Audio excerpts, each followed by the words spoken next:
네, 우리 하이델베르크 교리문답 오늘 42문, 43문 되겠습니다. 우리 주보를 참조하시기 바랍니다.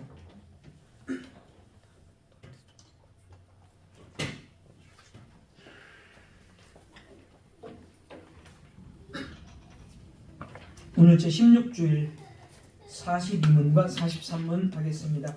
42문은 지난주에 한 건데 그래도 간략하게 언급을 하겠습니다. 제가 읽겠습니다. 제 42문, 그리스도께서 우리를 위해서 죽으셨는데 우리도 왜 여전히 죽어야 합니까?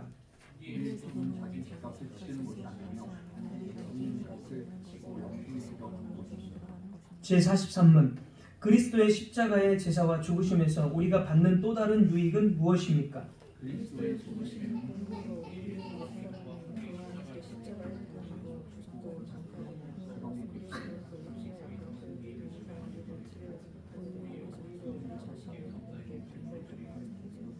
아멘. 오늘 43문 위주로 말씀을 드리겠습니다. 그리스도께서는 우리를 하나님의 자녀로 만들어 주시는 구원의 사역을 행하셨습니다. 그러므로 그리스도 안에 있는 우리는 이제 하나님의 자녀입니다. 그런데 하나님의 자녀인 우리는 왜 여전히 죄를 지으면서 살아가야 하는가? 왜 우리는 믿는 순간 죄로부터 완전히 자유로워져서 진짜 완전한 거룩한 생활을 하지 못하는가? 죄와의 싸움을 계속하는 성도에게 이 문제는 참으로 중요한 문제일 것입니다. 왜냐하면 죄를 짓는 것이 하나님의 백성들에게는 고통스러운 것이기 때문입니다. 자, 이와 비슷하게 죽음과 관련해서 다시 한번 질문을 해보겠습니다. 오늘 죽음과 관련해서 그리스도께서 우리를 위해 죽으셨는데, 그래서 우리는 이제 새 생명을 얻은 자가 되었는데 왜 우리는 여전히 죽어야 하는가? 죽음 곧 사망을 우리는 왜 여전히 경험해야 하는가? 이런 질문을 우리가 다시 한번 해보는 것입니다. 죽는다라는 것은 죄의 영향력 하에 있다라는 것을 증거하는 것입니다. 이 세상이 모든 사람들이 다 죽는다는 것은 그가 죄로 인해서 하나님과 단절되고 죽음의 영향력에 있다라는 것을 뜻하는 것입니다. 그런데 이제 우리는 죽음의 영향력 아래 있지 않고 예수님 안에서 생명을 얻은 사람들인데 그럼에도 왜 우리는 죽어야 하는가? 우리는 예수 그리스도를 믿는 즉시 완전한 부활의 몸, 완전한 몸을, 영생의 몸을 완전하게 갖지 않는가? 네, 이것에 대한 이렇게 질문을 했을 때에 이제 하이델베르크 교리문답, 지난주에도 조금 먼저 말씀을 드렸지만 하이델베르크 교리문답 제 42문에는 이 질문에 대한 답이 있습니다. 42문 답을 제가 읽어드리면, 우리의 죽음은 자기 죄값을 치르는 것이 아니며 단지 죄 짓는 것을 그치고 영생에 들어가는 것입니다. 자, 우리의 죽음은 더 이상 자기의 죄의 결과로서 행해지는 것이 아닙니다.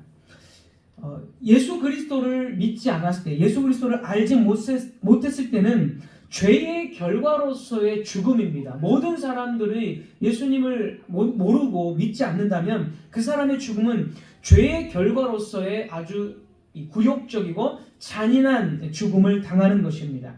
그러나 우리는 똑같이 죽는 모습은 똑같지만 우리는 죄의 죽음에 굴복해서 어찌할 수 없어서 죽음에 들어가는 그 죽음을 맞는 것이 아니라 죽음이라는 것을 하나의 관문으로 영원한 생명으로 들어가는 겁니다. 우리의 영혼이 하늘에 계신 하나님과 연합하는 것입니다. 그게 죽음을 보는 우리의 관점, 성경의 관점이 됩니다. 그래서 성도에게 죽음은 더 이상 사망으로서의 죽음이 아닌 것입니다.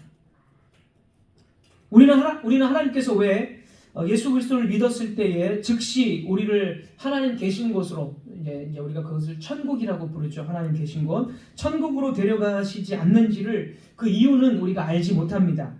그냥 우리가 추측할 수 있는 것은 우리가 믿은 후에도 이 땅에서 하나님을 경외하면서 하나님께 영광을 돌리고 복음의 증인으로서 살아야 하기 때문에 우리는 계속해서 살아갑니다. 그 정도만 우리가 추측을 해볼 수가 있습니다. 바울도 그래서 이 세상을 떠나서 하나님과 함께 하는 것이 좋으나 그러나 이 세상에서 자신이 해야 할 사명들이 있기 때문에 이 땅에 있어야 된다, 정해진 시간까지 있어야 된다라고 말을 했습니다. 그래서 우리는 믿는 순간, 믿는 즉시 하나님께서 우리를 왜 하나님 계신 곳으로 데려가지 않는지를 다 알 수는 없습니다. 하지만 분명한 한 가지 사실이 있다라는 겁니다. 우리 성도들이 죽는 것은 더 이상 죄에 대한 영향력 하에서 죽는 것이 아니라 죄를 짓지 않는 곳으로의 이동이며 영원한 생명으로의 이동이다라는 것입니다. 영원한 생명으로의 이동. 요한복음에서 니고데모가 밤중에 예수님을 찾아왔을 때 그는 예수님의 말씀, 사람이 거듭나야 된다, 다시 태어나야 된다, 이 말씀을 듣고 그 말씀이 무슨 뜻인지를 이해하지 못했습니다. 그는 그냥 이렇게 큰 사람이 어떻게 다시 육신으로 다시 또 태어난단 말인가, 육신의 탄생만을 알았을 뿐 예수님 안에서 영적인 탄생에 대해서는 알지를 못했습니다. 그러니까 죽을 몸으로 태어나는 것만 알았지 죽지 않는 영원한 생명으로 다시 태어나는 것을 알지 못했다라는 것입니다. 예수 그리스도께서는 자신의 완전한 죽음을 통해서 사망이 더 이상 왕노릇하지 못하도록 우리에게 영원한 생명을 주셨습니다. 그래서 겉으로 볼 때는 모든 믿는 사람들도 똑같이 죽는 것처럼 보이지만 우리는 사망에 굴복해서 죽는 것이 아니라 예수님 안에서 생명을 가진 자이기 때문에 그런 죽음에 굴복한 것이 아니라 새로운 생명을 향해서, 그러니까 그 생명의 완전함을 향해서 하나님께로 가는 관문이 우리의 죽음이다라는 것입니다. 자, 이제 43문, 이것은 이제 지난주에 조금 말씀을 드린 거고요. 이제 43문에서는 그리스도의 죽으심은 우리가 살아가는 동안에도 유효한 영향을 준다라는 것입니다. 자, 43문 제가 한번 읽겠습니다. 43문을 보면 그리스도의 십자가의 제사와 죽으심에서 우리가 받는 또 다른 유익을 이야기하고 있습니다. 또 다른 유익. 그리고 이제 그 또 다른 유익은 이렇게 이야기합니다. 그리스도의 죽으심의 공효로, 그리스도의 죽으심의 그 은혜로, 공효는 이제 은혜라고 생각하셔도 되겠습니다. 그리스도의 죽으심의 공효로 우리의 옛사람이 그와 함께 십자가에 달리고 죽고 장사되며 그럼으로써 육신의 악한 소욕이 더 이상 우리를 지배하지 못하게 한다. 이것이 예수 그리스도께서 주시는 또 다른 성도의 유익입니다.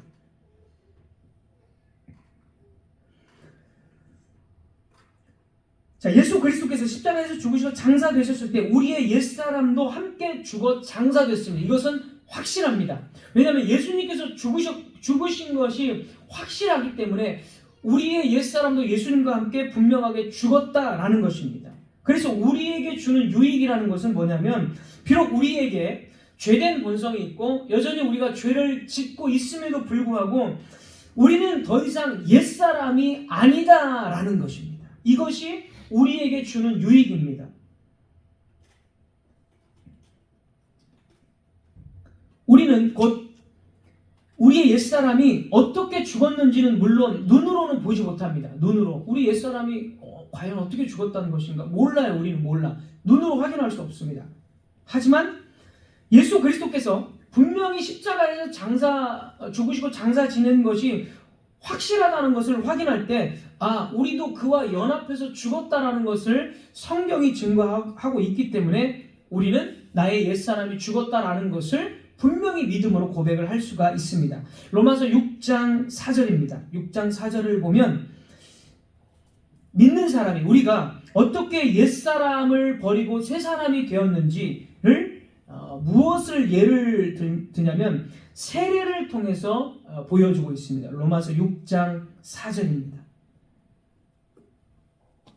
그러므로 우리가 그의 죽으심과 합하여 세례를 받음으로 그와 함께 장사되었나니 이는 아버지의 영광으로 말미암아 그리스도를 죽은 자 가운데서 살리심과 같이 우리로 또한 새 생명 가운데서 행하게 하려 합니다. 여기서 이제 우리가 죽고 다시 이 부활했다라는 것을 세례라는 그림을 통해서 사도 바울이 설명을 하고 있습니다. 자, 우리가 세례를 받을 때 이제 물을 뿌리거나 물에 이제 잠기거나 뭐 이렇게 보통 이제 우리는 이제 물을 뿌리게 되는데, 물을 우리 머리 위에 뿌렸다라는 것은 우리가 물 속에 잠겼다라는 것을 의미해서 우리가 장사 지내졌다, 죽었다라는 것을 의미를 합니다. 그리고 나서 이제 물에서 나옵니다. 물을 이제 뿌리고 나서 나중에 이제 물에서 나오거나 우리는 이제 물 뿌리고 다시 이제 죽었다가 다시 태어나는 것으로 이제 선언을 받습니다. 우리의 옛사람이 예수 그리스도와 영적으로 연합이 되어져 있어서 2000년 전에 죽으신 예수 그리스도와 영적으로 연합되어져 있습니다. 그래서 여러분들이 이제 세례를 받았을 때, 아마 다 이제 다 받았는데, 세례를 받았을 때 내가 죽었다라는 것을 상징적으로 머리 위에 물을 뿌림으로써 내가 그때 나는 예수님과 죽었다라는 것을 세례가 보여준다는 것이죠. 그리고 나서 죽고 나서 예수님께서 3일 만에 부활하셨습니다. 그래서 예수님과 연합되어져 있기 때문에 죽음 가운데 우리도 같이 죽어 연합됐고, 예수님이 부활하실 때 우리도 영적으로 연합되어져서 예수님과 같이 부활했다라는 겁니다. 그것이 바로 세례가 보여주는 그림입니다. 눈으로는 우리의 이성이나 우리의 지혜로는 나의 옛사람이 어떻게 죽었는가를 확인을 할 수가 없습니다. 절대로. 하지만 우리는 어디서 그걸 확인한다고요? 예수 그리스도께서 십자가에서 죽으셨다는 것.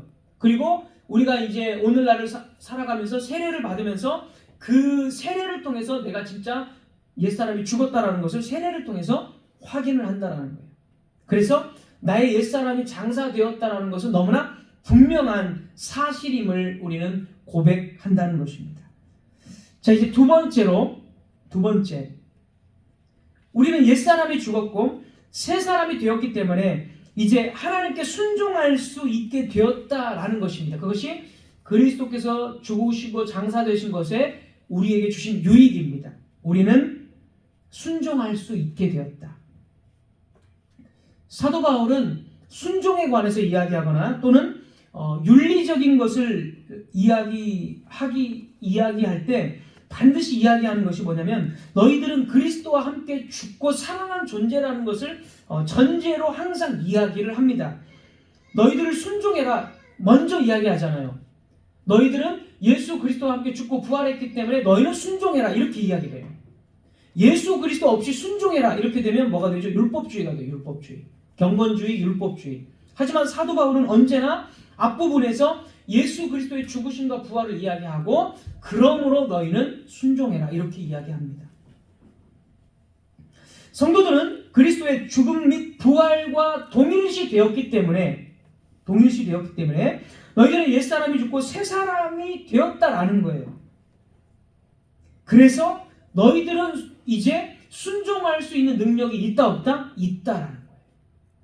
왜? 예수 그리스도와 함께 옛사람이 죽었고 새 사람으로 부활했으니까 너희는 순종할 수 있는 능력이 있다. 그러므로 순종해라. 그러므로 믿음 위에 굳게 서라. 담대한 선한 싸움을 싸워라. 끝까지 피 흘리기까지 타협하지 말고 싸워라. 이 명령을 신약 성경에서 항상 합니다. 이런 류의 명령들을. 왜 이런 명령들을 하느냐? 일반 사람들에게 이런 명령을 안 해요. 너희는 부활했기 때문에, 옛사람 죽고 부활했기 때문에 이제 순종할 수 있는 능력이 있다라는 거예요. 사도 바울의 논지가 그렇습니다. 로마서 6장 11절 계속해서 보겠습니다. 로마서 6장 11절.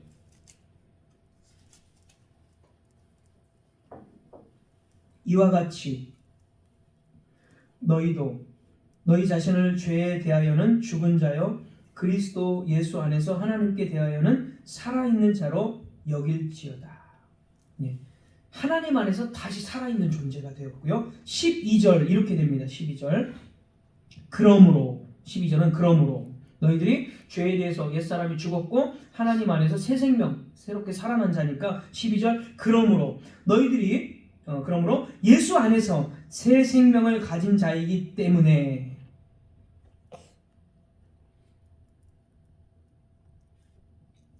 그러므로 너희들이 죄에 대해 죽고 예수 안에서 새 생명을 가진 자니. 이 부분입니다. 다시 한번 제가 읽겠습니다. 그러므로 너희들이 죄에 대해 죽고 예수 안에서 새 생명을 가진 자니.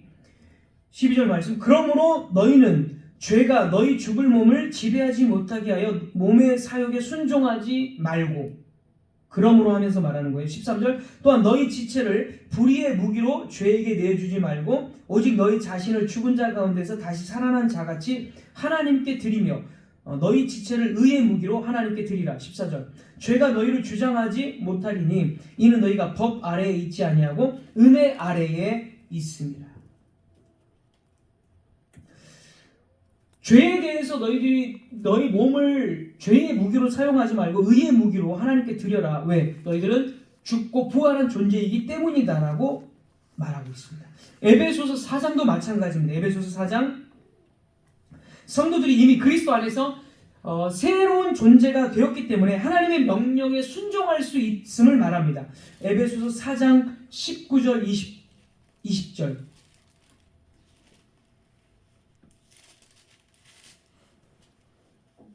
에베소서 4장 19절 20절. 그들이 감각 없는 자가 되어 자신을 방탕에 방임하여 모든 더러운 것을 욕심으로 행하되. 20절. 오직 너희는 그리스도를 그같이 배우지 아니하였느니라. 자, 19절은 방탕하게 행하는 것이고 성도들은 그들은 감각 없이 방탕하게 행하지만 더러운 욕심으로 행하지만 20절에 성도들은 그렇게 배우지 않았다라는 거예요.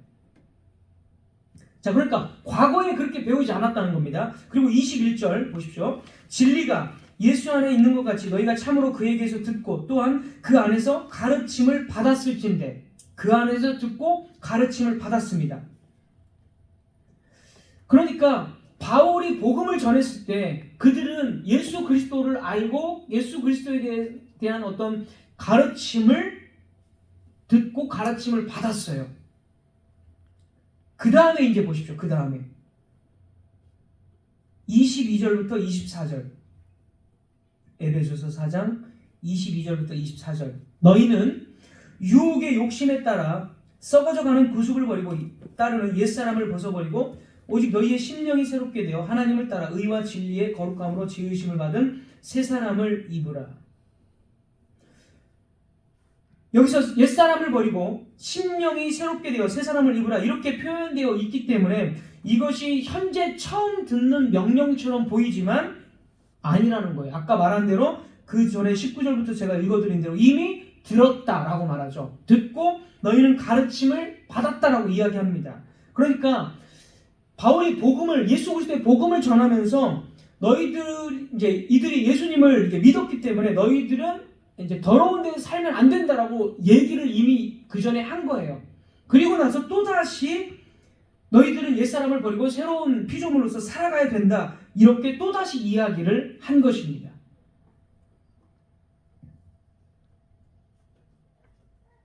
따라서 이 말씀은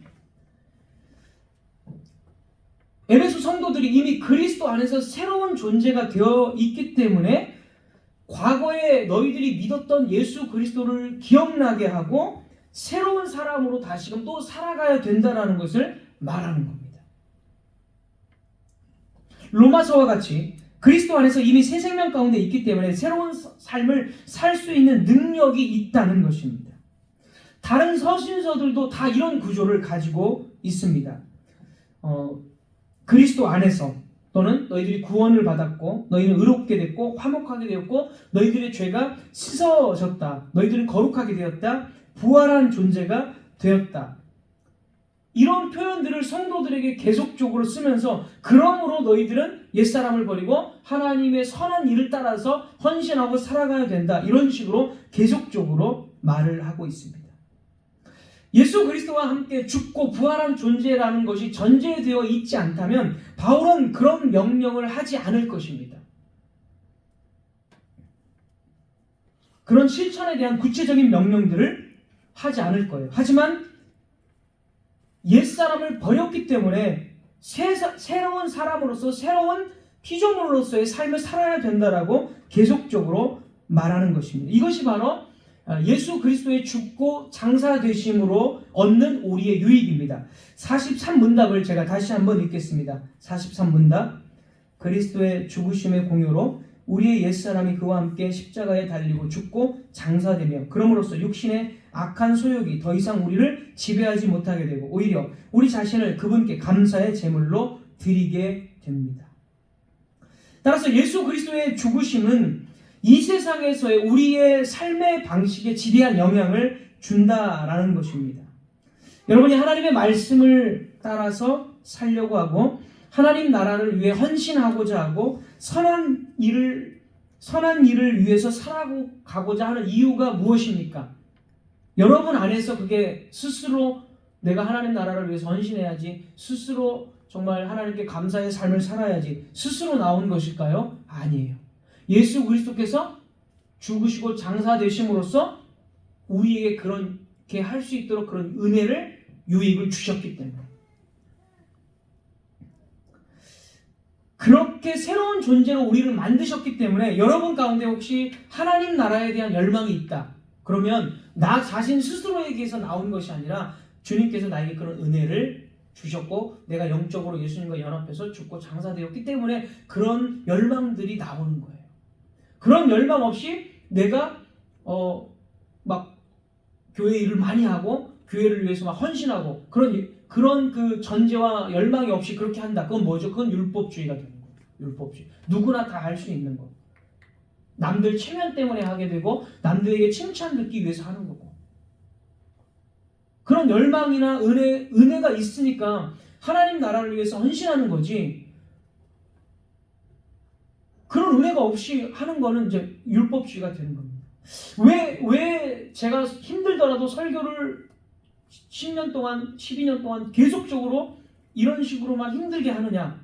제 스스로 제가 이게 맞아, 스스로 이게 맞기 때문에 판단해서 그런 것이 아니고 이렇게 하는 것이 내 적성에 맞아, 그래서 하는 게 아니라 하나님께서 하나님 나라의 일을 경작하기 위해서 이렇게 하는 것이 참된 설교다. 왜냐하면 우리가 늘 살펴보지만 사도들이 신약에서 꼭 그렇게 설교를 하잖아요. 구약을 가지고 와서 예수 그리스도다 이렇게 설교를 하잖아요.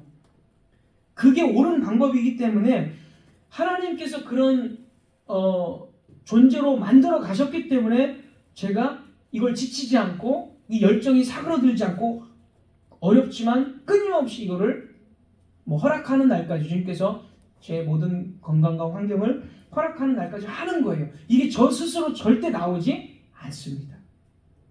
그래서 제가 전도사 시절에는 여러분 이런 개혁주의적이고 또 구속사적인 설교를 하지 않을 때는 저도 전도사 때 성도들 감동 주려고 막 웃기고 또 눈물 흘리게 하고 실제로 그런 적이 있어요. 제가. 왜냐하면 그런 설교 기법들을 제가 배웠기 때문에 신학교에서 그런 적이 있어요. 제가.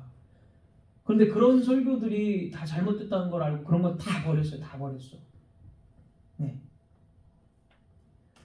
하나님의 은혜가, 옛사람이 죽고 하나님의 은혜가 있기 때문에 여러분들이 하나님 나라를 위해서 헌신할 수 있게 된 것입니다. 그것이 유익, 우리의 삶에 주는 하나님의 유익이라는 것, 이 교리문답이 그렇게 말을 하고 있습니다.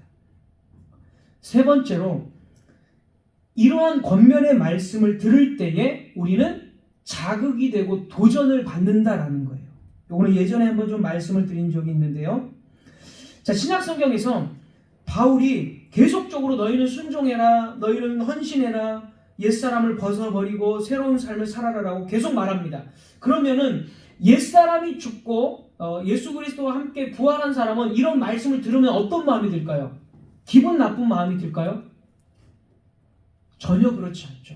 그 말을 들으면 어때요? 마음속에서 열정이 그렇게 살아야지. 내가 그렇게 못 살았지만 내가 정말 예수 그리스도께 헌신하며 살아야지 하고 동기부여가 되고 도전이 되게 되는 거예요. 잘못했던 것들을 회개하게 되고 하나님 말씀이 이러니까 내가 그렇게 살지 못했구나. 내가 회개하면서 이번에는 다시 한번 그렇게 은혜를 의지해서 그렇게 살아봐야 되겠구나. 이런 마음이 생깁니다. 그냥 예수님과 연합되지 않고 그냥 그런 전제 없이 명령을 했을 때 순종해야 돼요, 헌신해야 돼요, 이런 명령을 들었을 때 예수님 없이 그냥 율법주의는 남들에게 자기 신앙이 좋은 것처럼 보이기 위해서 하게 됩니다. 보상이 있으면 또 그 보상을 바라보고 해요. 여러분이 헌신하면 여러분의 자녀가 잘 됩니다. 그러면은 예수님 없이도 내 자녀 잘 되려면 헌신해야지. 여러분 새벽 기도하면 여러분 자녀가 잘 돼요. 그러면 한국의 부모님들은 다 해요, 새벽 기도를. 왜? 새벽 기도하면 자녀가 잘 된다는데 어느 부모가 안 하겠어요? 하죠. 다 해요. 근데 그건 예수님 없이도 하는 거예요. 예수님 없이도. 그러나 여러분이 진짜 아무런 보상도 없고 아무런 세상적인 보상도 없고 어느 누구도 칭찬하지 않아요, 여러분을. 그럼에도 불구하고 여러분은 순종해야 됩니다, 여러분은 헌신해야 됩니다 라는 말씀을 들었을 때 아무런 보상과 아무런 칭찬도 없는데 그런 거를 순종해야 되겠다라고 그런 열망들이 나온다. 그거는 왜 그런 열망이 나오죠? 그리스도께서 우리와 함께 죽고 부활했기 때문에 그런 열망이 속에서 나오는 거예요. 이게 진짜 신앙이지 나머지 아까 말씀드린 건 신앙이 아니고 그냥 율법주의가 되는 거죠. 그래서 바울이나 사도들이 신약 성경의 뒷부분에는 언제나 계속적인 권면, 명령 이런 걸 합니다. 그렇게 할 때 예수 그리스도와 함께 죽고 부활한 사람은 어떻게 돼요?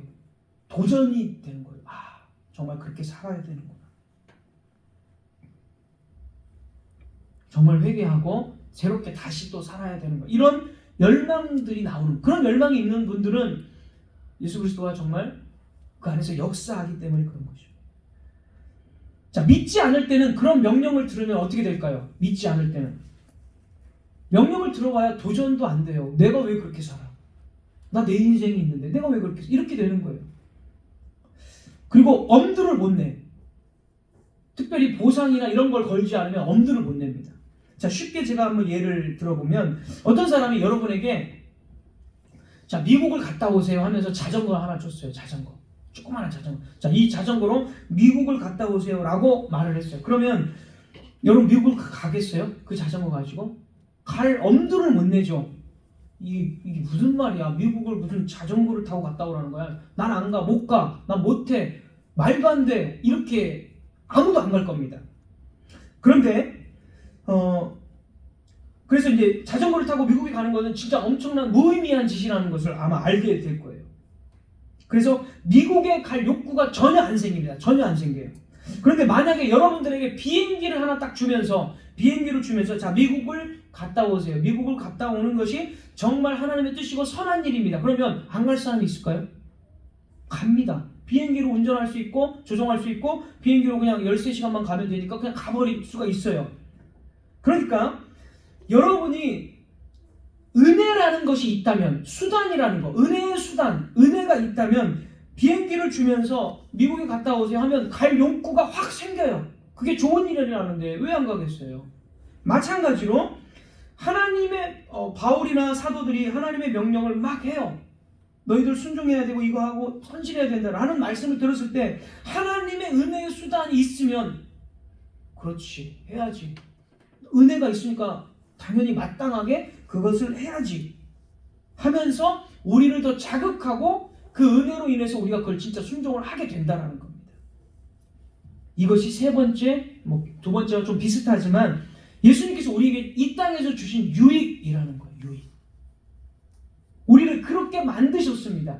그리스도의 죽으심과 장사되심은 우리의 옛사람을 죽였기 때문에 우리는 순종할 수 있고 순종의 능력이 있고, 이제 내 능력이 아니죠, 물론 당연한 거고 은혜 때문에 되는 거고, 그 다음에 그런 말씀을 들었을 때 뭐야, 난 그런 거 못해, 나는 안 할 거야, 그게 무슨 말이나 되는 거야, 이렇게 말하지 않고 해야 되는구나, 이런 상태의 동기부여나 어떤 도전을 하나님께서 주신다라는 것입니다. 자, 정리를 하면 죽음을 이기신 예수 그리스도로 말미암아 우리는, 하나님의 백성들은 세상 사람들과 전혀 다르게 살아가게 되었다라는 것입니다. 우리가 사는 동기, 일반 사람들은 성공하기 위해서 선한 일도 하고 칭찬 듣기 위해서 교회에서 헌신을 하지만 우리는 그게 아니에요. 우리는 우리 새로운 존재가 되어서 그러한 전제를 가지고 있기 때문에 동기부터 전혀 다른 동기로 우리는 신앙생활을 하게 된다는 것입니다. 여러분, 우리 자신이 그리스도인으로서 십자가 위에서 그리스도께서 드리신 제사로부터, 그 십자가의 희생 제사로부터 혜택을 얻은 자들답게, 그 유익을 얻은 자답게 우리는 이 세상의 모든 일들의 동기와 과정과 목적을 그렇게 우리는 설정하고 살아가야 되고, 특별히 옛 본성이 시키는 대로, 옛 사람이 시키는 대로 살아가지 않고 예수님이 주신 새로운 본성, 은혜로에 인해서 우리는 살아가야 되는 것입니다. 그래서 우리는 세상 사람들과 분명한 다른 동기와 과정과 목적을 가지고 인생을 살아가게 되는 것입니다. 우리가 다른 동기를 품고 또 불법적인 방식으로 일하고 또는 다른 목적을 가지고 살아가면서 말로는 예수님을 믿는다고 한다면 그것은 믿는 것이라고 할 수 없을 것입니다. 이런 명령을 들을 때에 또 그렇게 해야 되는구나, 그렇게 회개하면서 그런 목적을 가지고 살아가야 되는구나, 이런 은혜를 주셔서 여러분이 그런 마음이 생긴다면 하나님께서 여러분에게 은혜를 주셨다는 증거가 또한 되는 것입니다. 죄를 지었을 때 여러분 고통스럽습니까? 정말 마음이 불편하고 그날 저녁에 잠들 때 그 죄 지은 것을 생각하면서 하나님 앞에 정말 내가 정말 잘못했구나, 정말 마음이 괴롭구나. 혹시 이런 분들이 있다면 하나님과 예수 그리스도와 함께 여러분이 죽고 장사되었기 때문에, 그 은혜가 있기 때문에 여러분은 그런 마음을 품게 되는 것입니다. 죄를 지었는데도 전혀 양심의 가책도 없고 자신의 어떤 그 회개에 대한 마음도 없고 그냥 편안하고 오히려 죄 짓는 것이 더 편안하다, 이런 상태라면 예수 그리스도와 함께 죽고 부활한 존재가 아마도 아닐 것입니다. 주님께서는 우리를 천국에 가기 위해서만이 아니라 이 세상에서 하나님의 뜻에 합당하게 더 살아갈 수 있도록 이러한 유익들을 우리에게 주신 것입니다. 그리스도께서 십자가에서 우리를 위해 죽으시고 사망을 멸하셨을 때 우리는 그리스도와 함께 죽고 부활한 것입니다. 또한 우리는 세례의 물에 잠길 때, 세례를 받을 때에 과거의 그 옛 본성을 버렸습니다. 비록 여전히 내가 죄의 유혹에 시달린다 할지라도 이것은 분명한 진실입니다. 우리는 더 이상 옛사람이 아닙니다. 새로운 생명을 얻은 새로운 존재입니다. 그래서 예수 그리스도의 죽으심과 장사되심과 부활하심이 확실한 것, 그리고 세례를 통해서 우리가 그것을 기억하고 있는 것, 바로 이 분명한 사실이 우리를 옛 생활로 돌아가지 않게 만들어주는 버팀목이고 원동력입니다. 그러니까 우리에게서 원동력을 찾는 것이 아니라 우리가 신앙 고백한 것처럼 예수님이 죽고 부활한 것에 우리도 연합해서 죽고 부활했습니다. 이것이 우리 신앙생활의 버팀목이다라는 것입니다. 우리는 그리스도의 죽으심을 묵상할 때마다 나도 함께 죽었다라는 사실을 깨닫고 새로운 존재로 살아가고자 하는 은혜, 그 힘을 얻게 되는 것입니다. 이것은 위로일 뿐만 아니라 세상을 살아가는 신자의 원동력입니다. 이 말씀이 또 오늘 우리에게 그리스도를 통한 위로입니다. 말씀을 맺도록 하겠습니다. 예수님은 우리의 삶 전체의 구속주이십니다.